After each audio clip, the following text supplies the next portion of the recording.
त्या सभेचे अध्यक्ष दिवाणसाहेब भालेराव, इथे उपस्थित असलेले मान्य श्रोत मधुभाऊ नवले, तसेच मधुकररावजी तळपाडे साहेबांनी पण खूप छान तिथे आपलं भाषण केलं.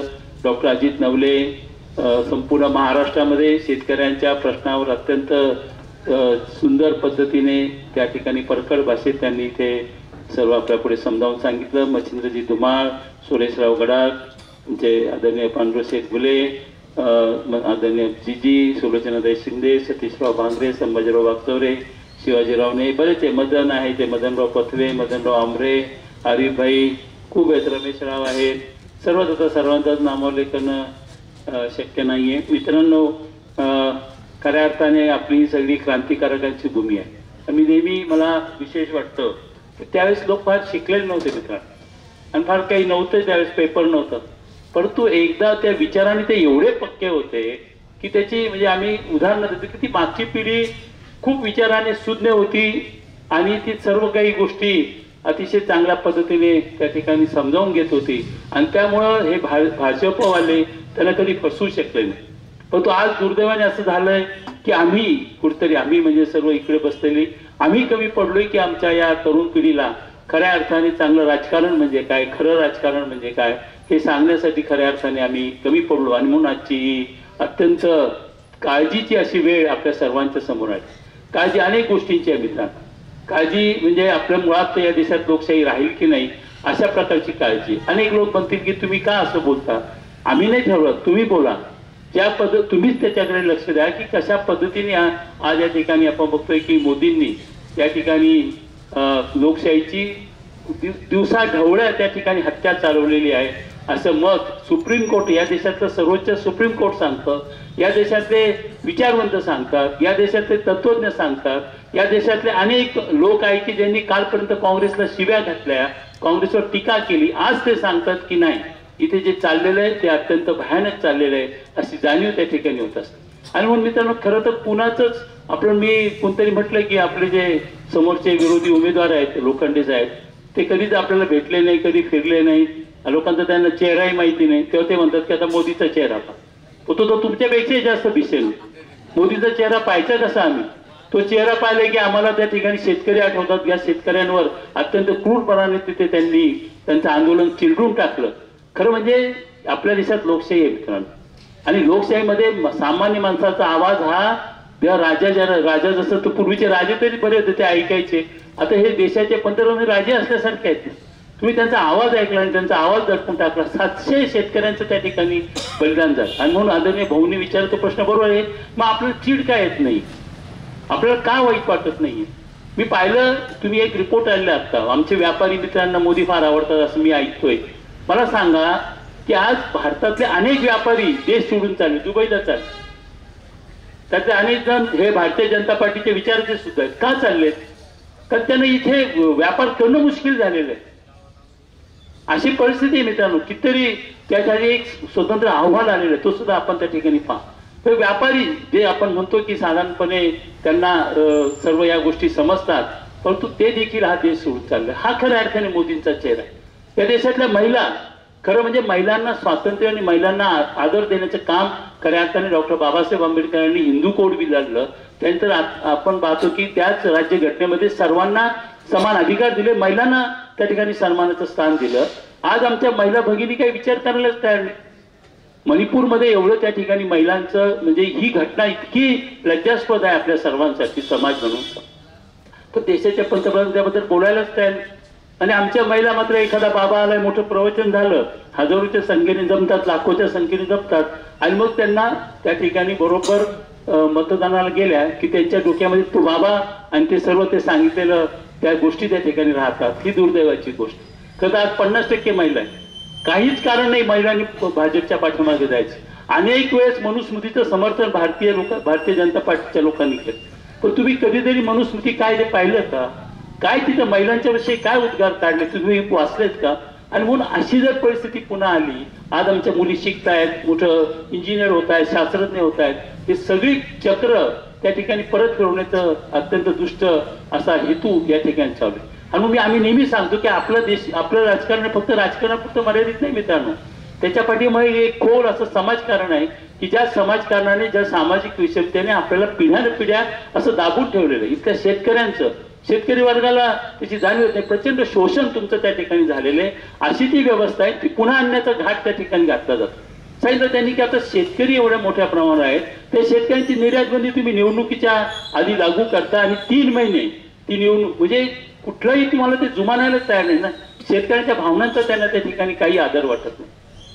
आणि म्हणून मित्रांनो, आपण खऱ्या अर्थाने एकच विचार केला पाहिजे की लोकशाहीमुळे खऱ्या अर्थाने आपल्याला त्या ठिकाणी आपले हक्क मिळतात. लोकशाहीमुळे आपण त्याच्या विरुद्ध आवाज उठवू शकतो. लोकशाहीमुळे इथल्या देशाचा सामान्य माणसाचा विचार होऊ शकतो.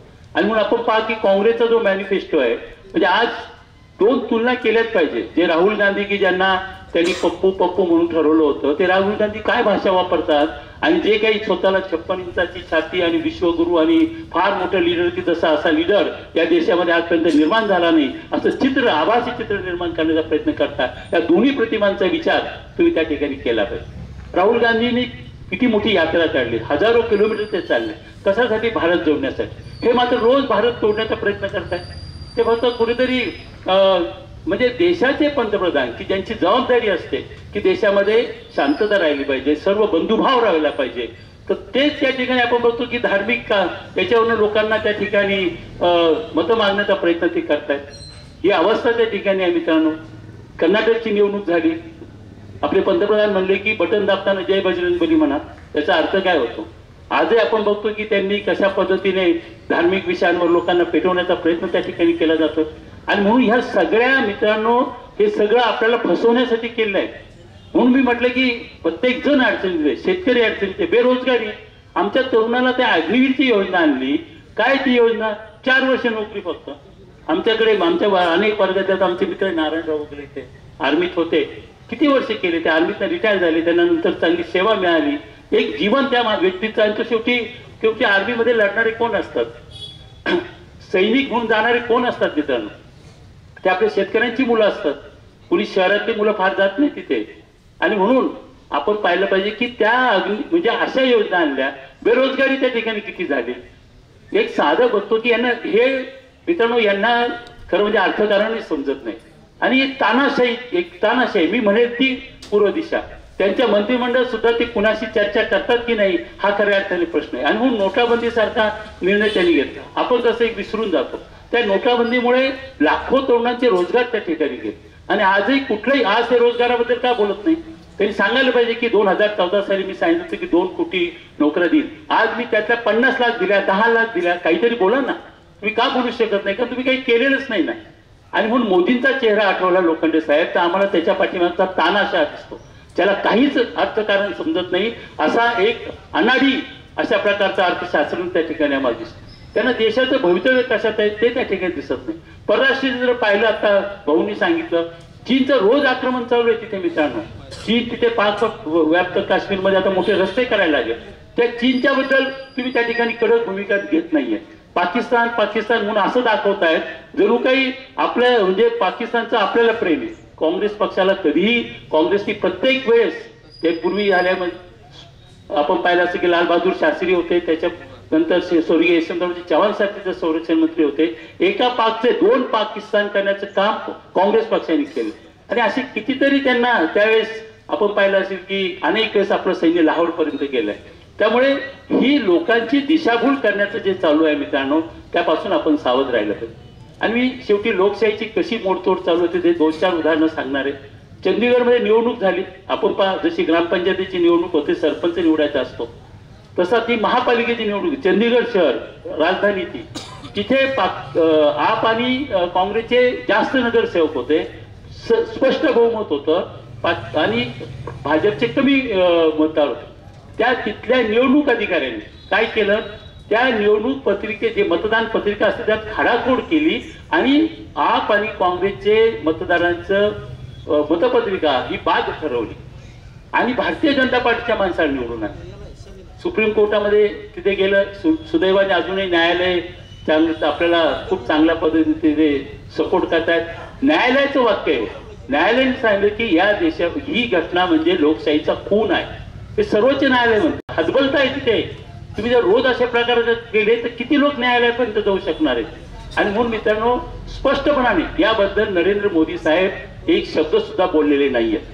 महिलांच्या बाबतीत मी सांगितलं की मणिपूरची घटना झाली त्याबद्दल ते बोलले नाही. महिला ज्या आपल्या कुस्तीगीर आहेत त्याचा जगामध्ये लौकिक आहे, तिथे जातात, ते देशाला सन्मान पदकं मिळवून आणतात.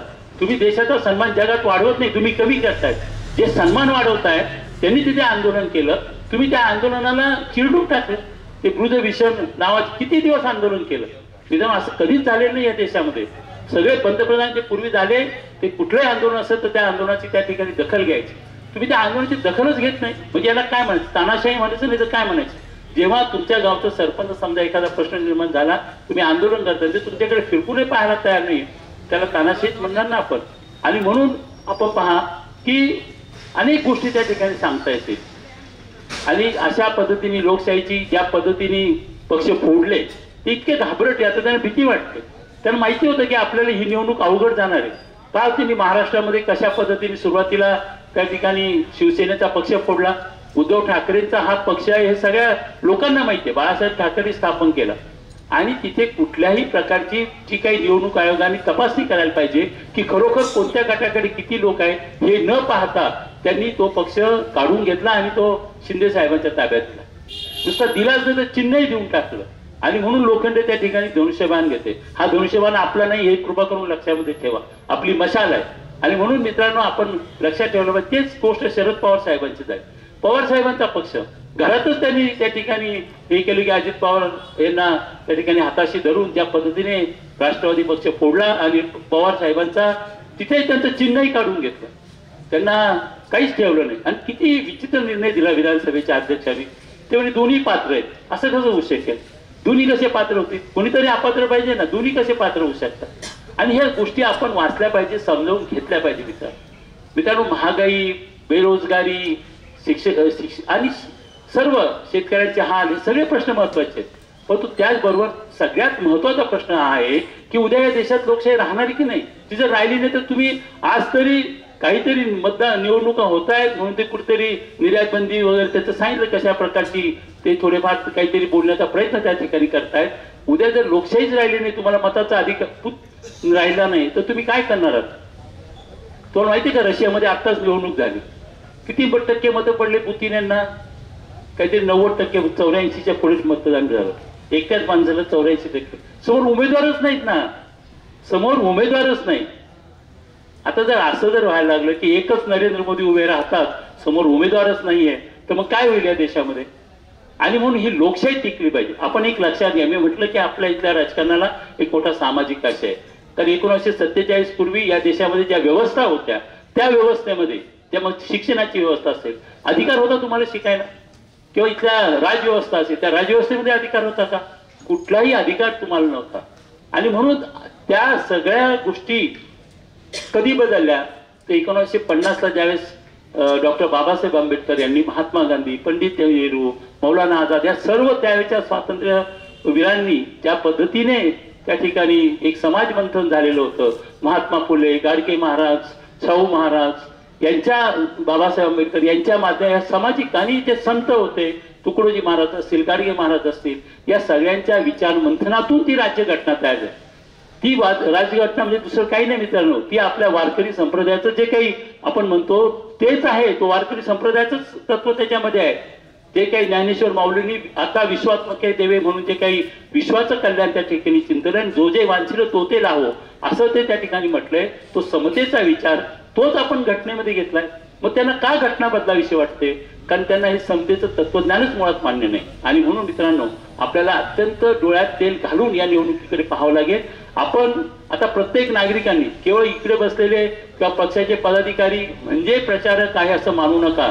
आपण सगळ्यांनी खऱ्या अर्थाने राजकीय प्रचारक झालं पाहिजे, कारण या राजकारणावरच आपलं भवितव्य अवलंबून आहे. आणि प्रत्येकाने आपापलं जिथं जिथं शक्य आहे आणि जेवढं जेवढं शक्य आहे आपल्या आजूबाजूला, पहिले तर आपल्या कुटुंबातून सुरू करा. आपल्या माता माऊलींना त्या ठिकाणी सगळं समजावून सांगा कशा पद्धतीने मतदान करायचे. मशाल चिन्ह आहे, पहिल्याच नंबरला आहे सुदैवाने.